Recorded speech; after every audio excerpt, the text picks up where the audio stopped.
پھر مجھے ڈر بھی نہیں لگتا۔ وہ اپنی پیشانی پر ہاتھ رکھ کر بولا۔ اذلان کی بات پر وہ عجیب مخمسے کا شکار ہوئی۔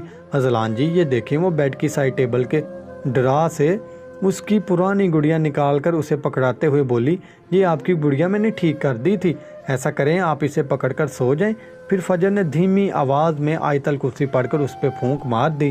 اذلان نے اس گڑیا کو خود میں بھینچ لیا اور آنکھیں موند لی۔ فجر نے اس پر کمفرٹر درست کیا کیونکہ ایئر کنڈیشن کی وجہ سے کمرے میں خنکی کافی بڑھ گئی تھی۔ ماہ روز کی طرح کالج جانے کی تیاری کرنے لگی تو شبانہ جو حویلی کی طرف جا رہی تھی اسے کالج کا یونیفارم پکڑے دیکھ کر اسے ڈانٹنے لگی۔ تمہیں رات کو ہی بتا دیا تھا کہ آج حویلی جانا ہے، اس کو چھوڑو اور چلو میرے ساتھ۔ اماں سائیں آج میرا ایک بہت ضروری ٹیسٹ ہے، کل سے چلی جاؤں گی، وہ منمناتے ہوئے آہستہ آواز میں بتانے لگی کہ ماہ کو اپنی بات کی نفی کرتے دیکھ کر شبانہ کو غصہ آیا اور اس نے ماہ کے بالوں کو مٹھی میں جکڑ کر مفت کی روٹیاں توڑتے ہوئے، شرم نہیں آتی تجھے؟ چل کام پہ، بہت ہو گیا تیرا پڑھنا۔ ماہ اپنے بالوں پر ہاتھ رکھ کر درد کے باعث رونے لگی۔ صابر حسین بھی ٹرک لیے کام پر نکل گئے تھے، ایسے میں وہ گھر کی اکیلی رہ گئی تھی۔ شبانہ کے عتاب کا نشانہ بن کر وہ دونوں ایک ساتھ حویلی آئیں تو صبرینہ نے شبانہ کو اس کے معمول کے کام نپٹانے کے لیے ہی کہا اور ماہ کو حویلی کے باہر بنے ہوئے باڑے کی طرف بھیج دیا تاکہ وہاں کی صفائی کر سکے۔ ماہ باڑے کی طرف آ گئی۔ ایک طرف بکریاں، بھینس اور گائیں کھڑی ہوئی تھیں، وہ شاید بھوک سے اونچی اونچی آوازیں نکال رہی تھیں۔ ان کی بھوک کا احساس کرتے ہوئے ماں باڑے سے باہر نکلی اور وہاں لگے الیکٹرانک چارہ کاٹنے والی مشین سے مویشیوں کے لیے چارہ نکالنے لگی۔ وہ حویلی کے باہر آیا تو ٹیکسی ڈرائیور کو وہیں روکنے کے لیے کہا۔ جب وہ ایئرپورٹ سے نکلا تھا تو شدید گرمی اور حبس تھا۔ جیسے ہی وہ سفر طے کرتے ہوئے حویلی پہنچا، موسم کے اچانک بدلتے ہوئے تیور دے کر ٹھٹکا کچھ تو مافوق الفطرت لگا اسے۔ اپنے ارد گرد اچانک آسمان سیاہ بادلوں سے گھر گیا، ایک طوفانی ہوا کا تھپیڑا اس کے منہ سے ٹکرا گیا، اس کے وجود کو ایک زوردار جھٹکا لگا، اسے اپنی آنکھیں بند کرنی پڑی۔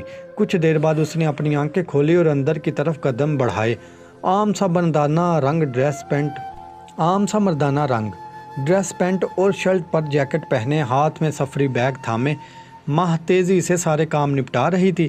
آج موسم نے جانے کیسی انگڑائی لی کہ انتہا کی گرمی میں بادلوں نے آسمان کا بسیرا کیا ہوا تھا، ٹھنڈی مہکتی ہوائیں بھی چل رہی تھیں، موسم ابر آلود ہو رہا تھا جیسے بارش ہونے والی ہو۔ اچانک یاد آنے پر وہ تیز تیز ہاتھ چلانے لگی، وہ چارہ ہاتھوں میں بھرتی جا رہی تھی۔ دیکھتے ہی دیکھتے آسمان پر چھائے سفید بادلوں میں اب کالے بادل گرنے لگے تھے۔ وہ واپس باڑے کی طرف جانے لگی کہ ابھی وہ مڑی تھی کہ کسی سے زور سے ٹکرائی۔ یکدم بارش کی تیز بوچھاڑ ان دونوں پہ برسنے لگی۔ سامنے موجود شخص اپنی مسحور کن شخصیت کے ساتھ کھڑا تھا۔ وہ سامنے کسی انجان شخص کو دیکھ تیزی سے پیچھے ہوئی۔ باڑے میں بندھی بھینسوں اب بھوک کی وجہ سے تیز آوازیں نکالنے لگی۔ بارش کی آواز میں ان کی آوازیں بھی شامل ہونے لگی۔ تم یہاں کیا کر رہی ہو؟ اس شخص نے سپاٹ لہجے میں پوچھا تھا۔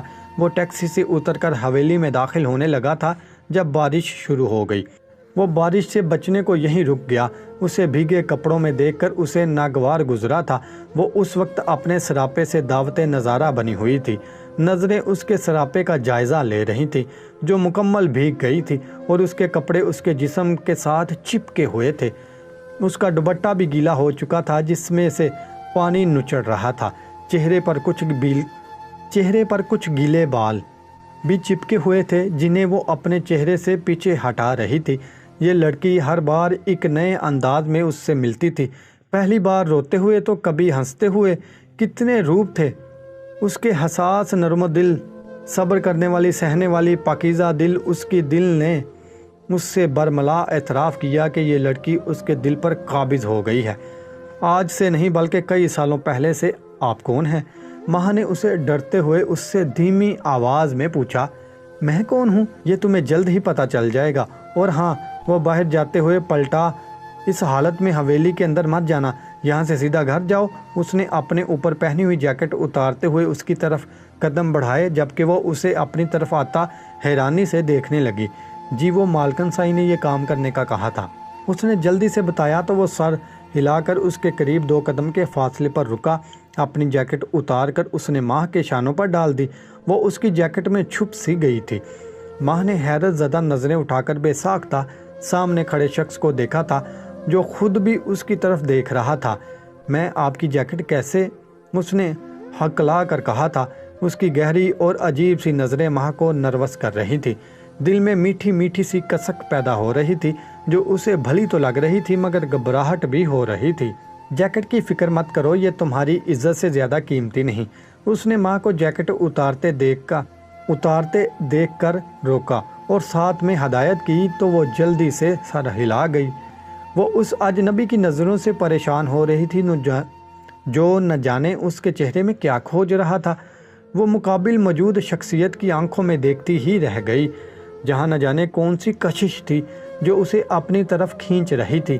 اپنا خیال کرو، کسی سے بھی ڈرنے کی ضرورت نہیں۔ آپ ہوتے کون ہو مجھے صلاح دینے والے؟ وہ بے ساختہ پوچھ بیٹھی۔ میری اصلیت جاننے میں تمہیں اتنی دلچسپی کیوں ہے؟ اس نے ماہ کی روشن آنکھوں میں اپنی آنکھیں گاڑ کر کہا۔ کیوں آپ مجھ پر اپنا حکم چلائیں اور میں پوچھوں بھی نہیں؟ اس کا سوال پھر وہی تھا۔ تمہیں اسی لیے صلاح دی کیونکہ میں نہیں چاہتا کہ تمہیں اس حالت میں کوئی نامحرم دیکھے۔ اس نے جواب دیا، تو کیا ہوا؟ آپ بھی تو میرے لیے نامحرم ہیں۔ نامحرم سے محرم بننے میں وقت ہی کتنا لگتا ہے؟ صرف 3 منٹ اور 3 الفاظ، پھر عمر بھر کا ساتھ۔ اس نے بھی اسی کے انداز میں جواب دیا تھا۔ تمہاری عمر کتنی ہے؟ اس نے پوچھا تھا۔ دونوں ابھی بھی ایک دوسرے کو ہی دیکھ رہے تھے۔ میں کیوں بتاؤں؟ وہ باضد انداز میں بولی۔ میں بتاتا ہوں، 18 کی ہونے میں صرف 1 ماہ۔ وہ ٹھہرے ہوئے انداز میں بولا۔ ماں نے چونک کر اس کی گہری آنکھوں میں دیکھا۔ آپ کو کیسے پتا؟ اس نے جاتے ہوئے انسان سے پوچھا مگر اس نے پلٹ کر نہ دیکھا۔ وہ رم جم برستی ہوئی تیز بارش میں بھیگتے ہوئے باہر نکل گیا اور جاتے ہوئے اپنا سفری بیگ اٹھانا نہیں بھولا۔ جیسے ہی وہ باڑ سے نکلا اس کے جسم کو زوردار جھٹکا لگا۔ جسم میں شدید درد کی لہر دوڑ گئی۔ کتنی دیر وہ حویلی کے دیوار سے لگے خود کو سنبھالتا رہا۔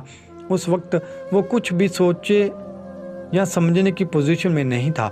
دماغ پر زور ڈالنے پر بھی اسے کچھ یاد نہیں آ رہا تھا کہ اس کے ساتھ ہوا کیا تھا۔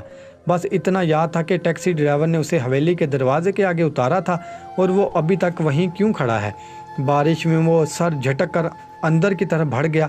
اماں سائیں، میں گھر آ گیا۔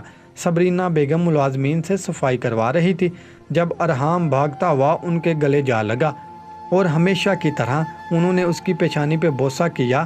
آ گیا میرا پیارا بیٹا۔ آخر وہ ان کی اکلوتی اولاد تھی۔